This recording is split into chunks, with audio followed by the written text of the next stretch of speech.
savoir pourquoi Les nous gars, on échouons. écoute, on Quand un écoute. Pakistanais arrive en Europe, il ne vient pas réussir sa vie, il vient remplir une mission.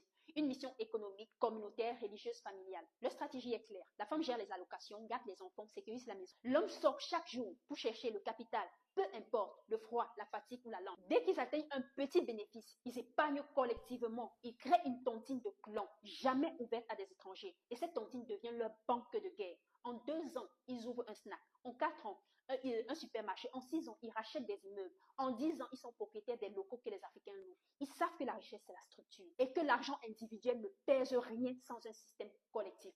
Notre drame à nous, nous confondons liberté et dispersion. L'Africain, dès qu'il met les pieds en Europe, croit qu'il a réussi. Il achète des baskets à 300 euros, un iPhone 15 Pro. Il publie ses stories sur TikTok. Il veut montrer qu'il vit, pas bâtir pour survivre. Pendant que le Pakistanais construit un entrepôt, nous on construit des égaux. Pendant qu'ils achètent des immeubles, nous on achète des vêtements. Pendant qu'ils s'allient, nous nous divisons. Notre problème n'est pas le racisme, les gars. Notre problème, c'est notre immaturité collective. On veut des droits sans les devoirs. On veut les résultats sans les sacrifices. Et quand on échoue, on accuse le système. Mais la vérité, c'est que le système n'aime personne.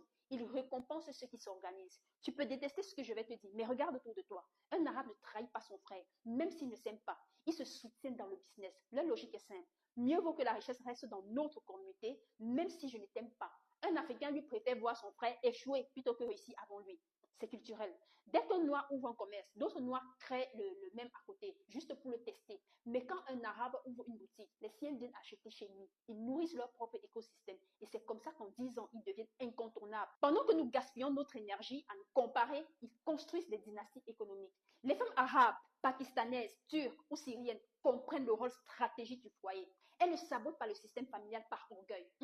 Elles savent que leur mari est la colonne du projet collectif. Elles participent à l'économie en gérant l'argent, pas en détruisant le plan. Pendant ce temps, chez nous, la désorganisation est totale. Les femmes veulent être indépendantes. Les hommes veulent être libres. Résultat, des couples explosent, des foyers implosent, les enfants grandissent sans repère. Et dans un monde d'alliance, nous sommes les seuls à entrer dans la bataille désunie. C'est la cause cachée de notre pauvreté. Les statistiques sont froides. Le taux de divorce est plus élevé chez les diasporas africaines.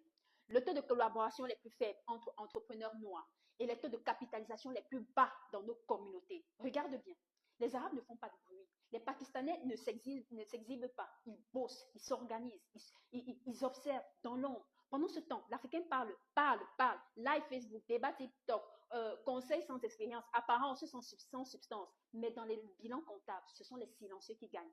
Leur secret, pas d'exposition inutile, pas de guerre d'ego, pas de perte de temps, juste du travail communautaire structuré. Notre problème à nous les Africains, c'est qu'on travaille pour prouver, pas pour prospérer. Chaque achat devient une démonstration sociale. Chaque réussite devient un concours